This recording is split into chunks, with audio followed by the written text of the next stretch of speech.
Welcome back to Illiterate Book Club. I'm John. I am Matt. And this is our review of the 8th and final episode of Witcher Season 1. Yes, absolutely. And it was quite a season.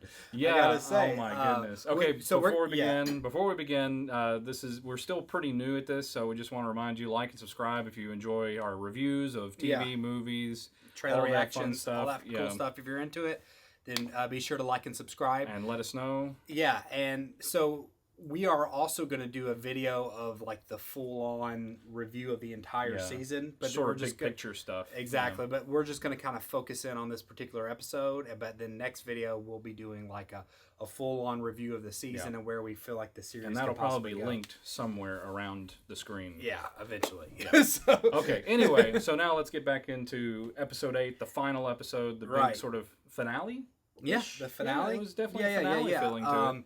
It was really cool that everybody, I think we kind of talked about this last time, but everybody actually really did meet up. Yeah, the time is all synced in this episode. Right? Yeah. Unlike the previous 7 almost. Yeah. I mean, really 7. Yeah.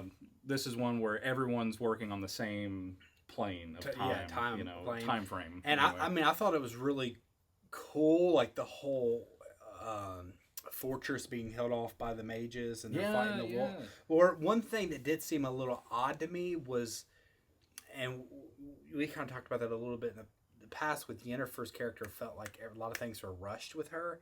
I felt like her almost turned to just being like I know she's always been like a good anti-hero type character, but this felt like she was very like invested in protecting everybody, and she was like really on the side of the girl. So she like went, I think it was in the beginning of this episode or at the end of last episode, being kind of indifferent, like I don't care, let it burn, to like really invested in, she decided to actually commit to the moment. Yeah, I mean, I think the action part worked and she did a great job with what she had. I just felt it was odd for the character to jump that fast. Does that make sense? Yeah, no, and exactly. That's been like her storyline has been the one thing that's felt a little out of step with the rest of the series, not in like the mood or anything, but just in how quickly things change for her from one moment to the next. And I think it might have a lot to do with the time jump of everything. But it could be, yeah. But this one, I guess, felt particularly odd because it hadn't been a long time. You know what I mean? It hadn't seemed like it. So that was,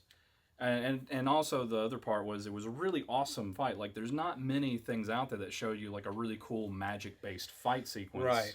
But this one was cool. The only thing I kind of wish was a little more spelled out, and this, again, if you go back to like earlier episodes, you may have been able to develop it more as far as like the strengths and weaknesses of the magic itself, what mages can and can't do. I mean, we know like from just the clues and the context that, you know, there's the balance, you know, every action has to be met with some kind of sacrifice. Right. But then also you have like there's rules that they have to follow that the Nilfgaardian mages are not following. Right. And so you get that sense, but you know, I feel like there were things that happened in this sequence that would have been more clear why they were doing what they did based on knowing those rules a little better. And so maybe you know about that from the books or something. Yeah, and also I was like kind of to piggyback off of that, like with Yennefer's character,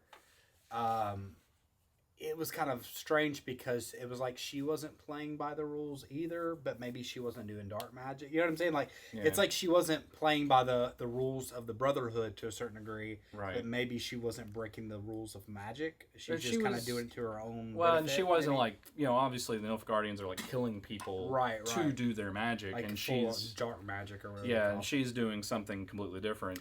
So what do you think of Geralt? I feel like they sidelined Geralt a lot throughout this episode. Yeah, this was a weird one to me because it introduced for the first time the idea of his childhood. Yeah. And so they hadn't really done that before. They like mentioned, but only in passing and only in sort of speculative outsider views kind of ways of like, how did, you know, like how he became a Witcher. Right. Like we're not like we saw Yennefer's transition from being just this lowly stable pig farmer's girl to a mage, but we don't know what the journey looks like for the Witchers. Right, and I'm wondering if he didn't know until this point. Well, I mean, it could be. You know, I mean, he obviously does know something. Well, I mean, obviously, but he was in like a delusional state. I'm wondering if it like was kind of coming back to him in maybe. that state. And that whole sort of dream sequence, dream thing that where he like saw his mother, yeah, but maybe didn't. Yeah. And then you have him remembering and kind of having that like why did you allow this to happen kind of thing. Right. And so maybe that's looking forward into the next season. Yeah, maybe they'll tell us more about that. But anyway, so it felt a little odd because other than the initial opening sequence where he's fighting these monsters coming out of the ground, right? That was pretty cool. It wasn't the best of the whole season so far. I think it was a little more heavy on the CG. Him. Yeah, I mean, I think they sidelined him just so to give Yennefer her kind of give her moment, and it was good. I mean, it was the majority of the episode did devote to that fight and to Yennefer's like progression for sure. in that moment. And I thought the action of it, like that whole battle sequence, was really cool. I just felt like the pacing. I mean, this show's been great in general, but I'm just talking specifically of this episode.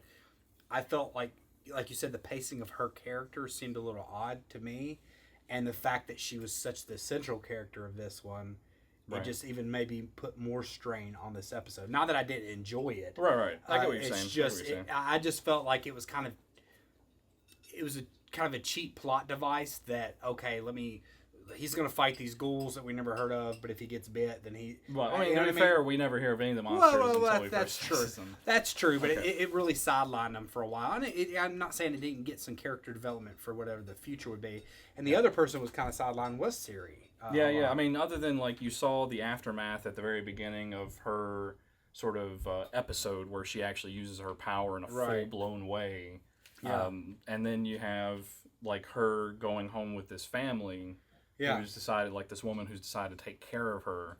And I thought that was a nice thing with their connection of like the girl helping her and then the old man who's helping Geralt are connected to each other. And so that, that's a nice like tie-in that they reserved to really bring them together at the end. I thought it was kind of odd. Like I thought for a second, I was like, "Are you really going to kid me that she's running off and he's showing up?" He shows up, and they did that double bluff on you. That was pretty good. That was good. And then they finally meet at the end there. Yeah.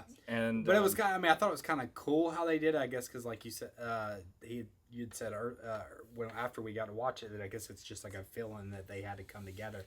But it's like she instantly knew who he was to a certain degree. Right. I guess she had been having him visions of it too. I mean, it doesn't show her directly. Because it's like I think she was having a dream, and like that's why she said who was Yennefer because he was yelling out.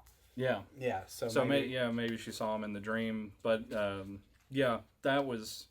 that was kind of a fun thing, and I think it really did a good job of connecting the whole thing together. Yeah, for sure. And it's just crazy. Given like the nature of this, and given what I've heard people talk about, sort of the way the books are structured, I think it was really interesting. Yeah. And we'll save that conversation for the next video. Yeah. And this was episode 8, and we loved it.